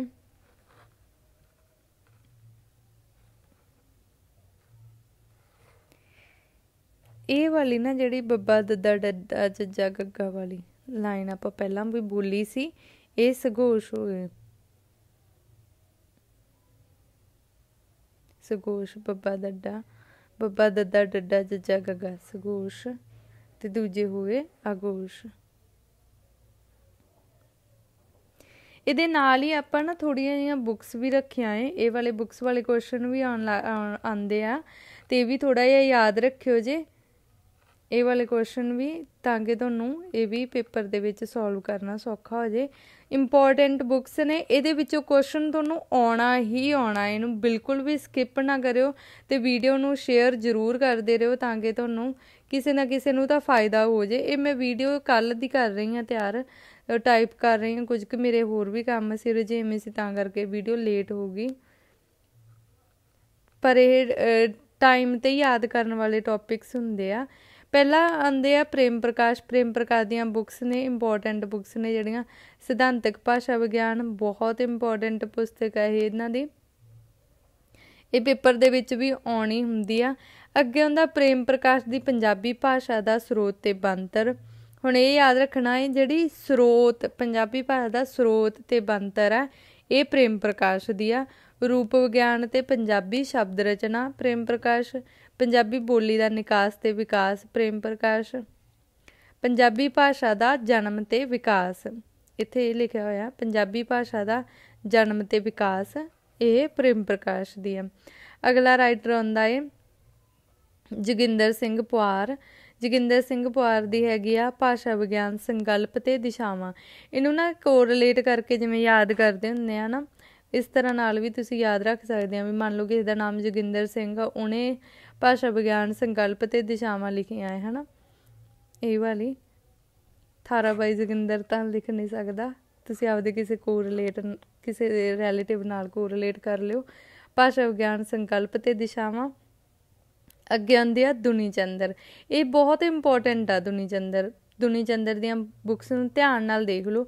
ਪੰਜਾਬੀ ਭਾਸ਼ਾ ਦਾ ਵਿਕਾਸ, ਪੰਜਾਬੀ ਭਾਸ਼ਾ ਦਾ ਵਿਆਕਰਨ, ਜਿਹੜੀ ਪੰਜਾਬੀ ਭਾਸ਼ਾ ਦਾ ਵਿਕਾਸ ਹੈ ਇਹ 1959 ਵਿੱਚ, ਤੇ ਪੰਜਾਬੀ ਭਾਸ਼ਾ ਦਾ ਵਿਆਕਰਨ 1964 ਵਿੱਚ ਛਪੀ ਹੈ। ਠੀਕ ਹੈ। ਦੁਨੀ ਚੰਦਰ ਮਤਲਬ ਪੰਜਾਬੀ ਭਾਸ਼ਾ ਦਾ ਵਿਕਾਸ, ਤੁਹਾਨੂੰ ਇੱਥੋਂ ਹੀ ਯਾਦ ਹੋਣਾ ਚਾਹੀਦਾ। ਦੁਨੀ ਚੰਦਰ ਮਤਲਬ ਪੰਜਾਬੀ ਭਾਸ਼ਾ ਦਾ ਵਿਕਾਸ, ਦੁਨੀ ਚੰਦਰ ਮਤਲਬ ਪੰਜਾਬੀ ਭਾਸ਼ਾ ਦਾ ਵਿਆਕਰਨ। ਠੀਕ ਹੈ। ਇੱਕ 59 'ਚ, ਇੱਕ 64 'ਚ। ਅਗਲਾ ਸਾਡਾ ਇੰਪੋਰਟੈਂਟ ਰਾਈਟਰ ਹੈਗਾ ਏ ਬੂਟਾ ਸਿੰਘ ਬਰਾੜ, ਪੰਜਾਬੀ ਭਾਸ਼ਾ ਸਰੋਤ ਤੇ ਸਰੂਪ। ਇਹ ਵੀ ਇੰਪੋਰਟੈਂਟ ਬੁੱਕ ਆ, ਇਹ ਤੁਹਾਨੂੰ ਆਈ ਯਾਦ ਰਹਿਣੀ ਚਾਹੀਦੀ ਆ। ਪੰਜਾਬੀ ਭਾਸ਼ਾ ਸਰੋਤ ਤੇ ਸਰੂਪ ਮਤਲਬ ਬੂਟਾ ਸਿੰਘ ਬਰਾੜ, ਤੇ ਪੰਜਾਬੀ ਵਿਆਕਰਨ 1995 ਵਾਲੀ ਬੂਟਾ ਸਿੰਘ ਬਰਾੜ। ਪੰਜਾਬੀ ਵਿਆਕਰਨ ਬੂਟਾ ਸਿੰਘ ਬਰਾੜ ਤੇ ਪੰਜਾਬੀ ਭਾਸ਼ਾ ਸਰੋਤ ਤੇ ਸਰੂਪ। ਅੱਗੇ ਆਉਂਦਾ ਪੰਜਾਬੀ ਬੋਲੀ ਦਾ ਇਤਿਹਾਸ ਸੰਤ ਸਿੰਘ ਸੇਖੋਂ। ਸੰਤ ਸਿੰਘ ਸੇਖੋਂ ਦੀ ਬੁੱਕ ਹੈਗੀ ਆ ਪੰਜਾਬੀ ਬੋਲੀ ਦਾ ਇਤਿਹਾਸ 1970 ਵਿੱਚ। ਅੱਗੇ ਆਉਂਦਾ ਹੈ ਵੇਦ ਅਗਨੀਹੋਤਰੀ। ਵੇਦ ਅਗਨੀਹੋਤਰੀ ਪ੍ਰਾਇਚਿਕ ਭਾਸ਼ਾ ਵਿਗਿਆਨ, ਤੇ ਬ੍ਰਹਮ ਜਗਦੀਸ਼ ਪੰਜਾਬੀ ਭਾਸ਼ਾ ਤੇ ਗੁਰਮੁਖੀ ਲਿਪੀ। ਪੰਜਾਬੀ ਭਾਸ਼ਾ ਤੇ ਗੁਰਮੁਖੀ ਲਿਪੀ ਮਤਲਬ ਬ੍ਰਹਮ ਜਗਦੀਸ਼। ਪਰਮਜੀਤ ਸਿੱਧੂ ਦੀ ਹੈਗੀ ਆ ਮਨ ਵਿਗਿਆਨਕ ਭਾਸ਼ਾ ਵਿਗਿਆਨ 1988। ਮੈਨੂੰ ਇਹ ਬੁੱਕ ਕਦੇ ਨਹੀਂ ਭੁੱਲਦੀ, ਮਨ ਵਿਗਿਆਨਕ ਭਾਸ਼ਾ ਵਿਗਿਆਨ ਪਰਮਜੀਤ ਸਿੱਧੂ ਦੀ, ਕਿਉਂਕਿ ਇਹ ਯੂਨੀਕ ਜੀ ਆ। ਕਿਸੇ ਨੇ ਪੰਜਾਬੀ ਭਾਸ਼ਾ ਦਾ ਇਤਿਹਾਸ ਲਿਖਿਆ ਹੈ, ਹੈ ਨਾ, ਗੁਰਮੁਖੀ ਲਿਪੀ ਦਾ ਇਤਿਹਾਸ ਲਿਖਿਆ ਹੈ, ਤਾਂ ਜਿਹੜੀ ਪਰਮਜੀਤ ਸਿੱਧੂ ਦੀ ਆ ਨਾ, ਇਹ ਮਨ ਵਿਗਿਆਨਕ ਭਾਸ਼ਾ ਵਿਗਿਆਨ ਆ। ਇਹ ਅਨੋਖੀ ਜਿਹੀ ਕਿਤਾਬ ਹੈ, ਭੁੱਲਣੀ ਨਹੀਂ ਚਾਹੀਦੀ। ਇਹ ਆ ਗਈ ਪਰਮਜੀਤ ਸਿੱਧੂ ਦੀ। ਅੱਗੇ ਆਉਂਦੀਆਂ ਹਰਕੀਰਤ ਸਿੰਘ ਦੀਆਂ। ਹਰਕੀਰਤ ਸਿੰਘ ਦੀ ਹੈਗੀ ਆ ਭਾਸ਼ਾ ਤੇ ਭਾਸ਼ਾ ਵਿਗਿਆਨ, ਪੰਜਾਬੀ ਦਾ ਰੂਪਾਂਤਰੀ ਵਿਆਕਰਨ। ਇਹ ਦੇਖੋ ਵੀ ਜਿਹੜਾ ਪੰਜਾਬੀ ਦਾ ਰੂਪਾਂਤਰੀ ਵਿਆਕਰਨ ਆ ਇਹ ਸਿਰਫ ਹਰਕੀਰਤ ਸਿੰਘ ਦੀ ਆ। ਠੀਕ ਹੈ। ਇਸ ਤਰ੍ਹਾਂ ਨਾਲ ਇਹਨੂੰ ਯਾਦ ਰੱਖਣਾ। ਸੌਰੀ, ਸਿਰਫ ਨਹੀਂ ਕਹਿਣਾ, ਪੰਜਾਬੀ ਭਾਸ਼ਾ ਦਾ ਰੂਪਾਂਤਰੀ ਵਿਆਕਰਨ ਹਰਕੀਰਤ ਸਿੰਘ ਦੀ ਆ। ਭਾਸ਼ਾ ਵਿਗਿਆਨ ਤੇ ਪੰਜਾਬੀ ਭਾਸ਼ਾ, ਪੰਜਾਬੀ ਬਾਰੇ ਪ੍ਰਮਾਣਿਕ ਪੰਜਾਬੀ ਵਿਆਕਰਨ 1988। ਪ੍ਰਮਾਣਿਕ ਪੰਜਾਬੀ ਵਿਆਕਰਨ ਹਰਕੀਰਤ ਸਿੰਘ ਦੀ ਆ। ਅੱਗੇ ਆਉਂਦਾ ਗੁਰਬਾਣੀ ਉਚਾਰਨ ਸਮੀਖਿਆ ਹਰਕੀਰਤ ਸਿੰਘ, ਗੁਰਬਾਣੀ ਦੀ ਭਾਸ਼ਾ ਤੇ ਵਿਆਕਰਨ ਹਰਕੀਰਤ ਸਿੰਘ, ਤੇ ਕਾਲਜ ਪੰਜਾਬੀ ਵਿਆਕਰਨ 1990 ਹਰਕੀਰਤ ਸਿੰਘ। ਠੀਕ ਹੈ। ਇਹ ਵਾਲੀਆਂ ਦੀਆਂ ਪੁਸਤਕਾਂ ਨੇ। ਮੈਂ ਨਾ ਕੋਸ਼ਿਸ਼ ਕਰੂੰਗੀ ਸਾਰੀਆਂ ਬੁੱਕਸ ਦੇ ਜਿਹੜੇ ਨਾਮ ਆ ਇਹਨਾਂ ਨੂੰ ਮੈਂ ਡਿਸਕ੍ਰਿਪਸ਼ਨ ਦੇ ਵਿੱਚ ਪਾ ਦਾਂ, ਜਾਂ ਫਿਰ ਮੈਂ ਟੈਲੀਗ੍ਰਾਮ ਦਾ ਲਿੰਕ ਦੇਵਾਂਗੀ ਲਾਸਟ ਤੇ ਡਿਸਕ੍ਰਿਪਸ਼ਨ ਦੇ, ਉਹਦੇ ਵਿੱਚ ਵੀ ਜਾ ਕੇ ਫਟਾਫਟ ਤੁਸੀਂ ਟੈਲੀਗ੍ਰਾਮ ਤੋਂ ਚੈੱਕ ਕਰ ਲਿਓ ਜੇ, ਜਾਂ ਫਿਰ ਡਿਸਕ੍ਰਿਪਸ਼ਨ 'ਚ ਚੈੱਕ ਕਰ ਲਿਓ। ਤਰਲੋਚਨ ਸਿੰਘ ਬੇਦੀ ਗੁਰਮੁਖੀ ਲਿਪੀ ਦਾ ਜਨਮ ਤੇ ਵਿਕਾਸ 1999। ਪਿਆਰਾ ਸਿੰਘ ਪਦਮ ਪੰਜਾਬੀ ਬੋਲੀ ਦਾ ਇਤਿਹਾਸ, ਪੰਜਾਬੀ ਬੋਲੀ ਦਾ ਇਤਿਹਾਸ। ਪਿਆਰਾ ਸਿੰਘ ਪਦਮ ਦੇਖੋ ਬੋਲੀ ਦਾ ਇਤਿਹਾਸ ਹੋਣਾ ਹੈ। ਠੀਕ ਆ, ਕਨਫਿਊਜ਼ ਨਹੀਂ ਹੋਣਾ ਇਹਦੇ ਵਿੱਚ। ਪਿਆਰਾ ਸਿੰਘ ਪਦਮ ਦਾ ਪੰਜਾਬੀ ਬੋਲੀ ਦਾ ਇਤਿਹਾਸ ਤੇ ਗੁਰਮੁਖੀ ਲਿਪੀ ਦਾ ਇਤਿਹਾਸ ਪਿਆਰਾ ਸਿੰਘ ਪਦਮ, ਗੁਰਮੁਖੀ ਲਿਪੀ ਦਾ ਇਤਿਹਾਸ। ਤੇ ਜੀਤ ਸਿੰਘ ਸ਼ੀਤਲ। ਜੀਤ ਸਿੰਘ ਸ਼ੀਤਲ ਦੀ ਵੀ ਨਾ ਅਲੱਗ ਜੀ ਬੁੱਕ ਆ, ਸਾਰਿਆਂ ਨਾਲੋਂ ਡਿਫਰੈਂਟ ਆ। ਇਹ ਵੀ ਤੁਹਾਨੂੰ ਯਾਦ ਰਹਿਣੀ ਚਾਹੀਦੀ ਆ। ਪੰਜਾਬੀ ਭਾਸ਼ਾ ਦਾ ਆਲੋਚਨਾਤਮਕ ਇਤਿਹਾਸ, ਇੱਥੇ ਸਕਿਪ ਹੋ ਗਿਆ, ਆਲੋਚਨਾਤਮਕ ਇਤਿਹਾਸ ਹੈ। ਠੀਕ ਆ, ਆਲੋਚਨਾਤਮਕ ਇਤਿਹਾਸ, ਪੰਜਾਬੀ ਭਾਸ਼ਾ ਦਾ ਆਲੋਚਨਾਤਮਕ ਇਤਿਹਾਸ। ਇਹ ਤੁਹਾਨੂੰ ਕਦੇ ਵੀ ਨਹੀਂ ਭੁੱਲਣਾ ਚਾਹੀਦਾ ਗਾ, ਕਿਉਂਕਿ ਜੇ ਤੁਹਾਨੂੰ ਕਿਤੇ ਲਿਖਿਆ ਵੀ ਹੋਇਆ ਨਾ ਪੰਜਾਬੀ ਭਾਸ਼ਾ ਦਾ ਆਲੋਚਨਾਤਮਕ ਇਤਿਹਾਸ ਅਧਿਐਨ, ਤਾਂ ਇਹ ਜੀਤ ਸਿੰਘ ਸ਼ੀਤਲ ਦਾ ਹੋਊਗਾ। ਪੰਜਾਬੀ ਭਾਸ਼ਾ ਦਾ ਆਲੋਚਨਾਤਮਕ ਅਧਿਐਨ। ਅੱਗੇ ਆ ਗਿਆ ਜੌਨ ਲਾਇਨਜ਼ ਦੀ ਭਾਸ਼ਾ ਤੇ ਭਾਸ਼ਾ ਵਿਗਿਆਨ, ਮੁੱਢਲੀ ਜਾਣਕਾਰੀ, ਮੁੱਢਲੀ ਜਾਣਕਾਰੀ। ਠੀਕ ਹੈ। ਅਲਬਰੂਨੀ ਦੀ ਅਲਹਿੰਦ, ਅਨੁਵਾਦ ਗੁਰਚਰਨ ਸਿੰਘ ਅਰਸੀ। ਸਾਨੂੰ ਨਾ ਇਹ ਐਵੇਂ ਦਾ ਕੁਐਸਚਨ ਆਇਆ ਸੀ ਕਿਸੇ ਐਂਟਰੈਂਸ ਟੈਸਟ ਦੇ ਵਿੱਚ, ਜਾਂ ਫਿਰ ਨੈਟ ਦੇ ਪੇਪਰ ਦੇ ਵਿੱਚ, ਜਾਂ ਤਾਂ ਫਿਰ ਐਮਫਿਲ ਵਾਲੇ ਐਂਟਰੈਂਸ ਟੈਸਟ ਵਿੱਚ ਆਇਆ ਸੀਗਾ। ਅਲਬਰੂਨੀ ਦੀ ਅਲਹਿੰਦ ਅਨੁਵਾਦ ਕੀਤਾ ਹੈ ਗੁਰਚਰਨ ਸਿੰਘ ਅਰਸੀ ਨੇ, ਗੁਰਚਰਨ ਸਿੰਘ ਅਰਸੀ ਨੇ। ਠੀਕ ਹੈ। ਅੱਗੇ ਆਉਂਦਾ ਹੈ GB ਸਿੰਘ। GB ਸਿੰਘ ਗੁਰਮੁਖੀ ਲਿਪੀ ਦਾ ਜਨਮ ਤੇ ਵਿਕਾਸ 1950, ਗੁਰਮੁਖੀ ਲਿਪੀ ਦਾ ਜਨਮ ਤੇ ਵਿਕਾਸ 1950। GB ਸਿੰਘ ਦੀ ਇਹ ਨਾ ਡਿਫਰੈਂਟ ਜੀ ਬੁੱਕ ਆ,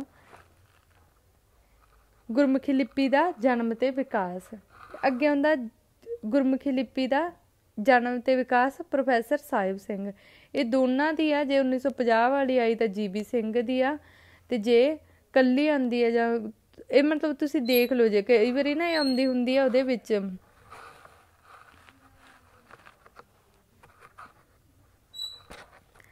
ਸੌਰੀ ਇਹ ਨਾ ਦੋਨੇ ਤਰ੍ਹਾਂ ਨਾਲ ਆ ਜਾਂਦੀ ਹੁੰਦੀ, ਕਈ ਵਾਰੀ ਮਿਲਾਨ ਚਿੰਨ੍ਹ ਦੇ ਵਿੱਚ ਆ ਜਾਂਦੀ ਹੁੰਦੀ ਆ, ਹੈ ਨਾ।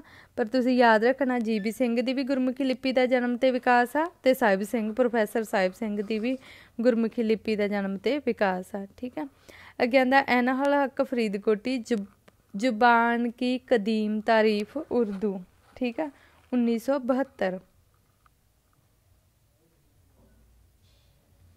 1972 ਦੇ ਵਿੱਚ ਆਈ ਇਹ।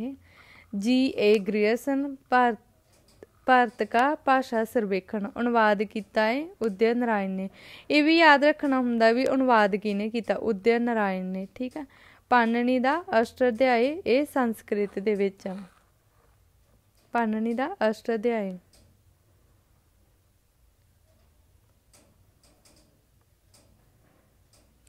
ਥੈਂਕ ਯੂ, ਤੁਸੀਂ ਵੀਡੀਓ ਨੂੰ ਲਾਸਟ ਤੱਕ ਦੇਖਿਆ। ਵੀਡੀਓ ਨੂੰ ਸ਼ੇਅਰ ਜ਼ਰੂਰ ਕਰ ਦਿਓ ਆਪਣੇ ਦੋਸਤਾਂ ਦੇ ਨਾਲ, ਅਤੇ ਲਾਈਕ ਵੀ ਜ਼ਰੂਰ ਕਰਿਓ ਜੇ।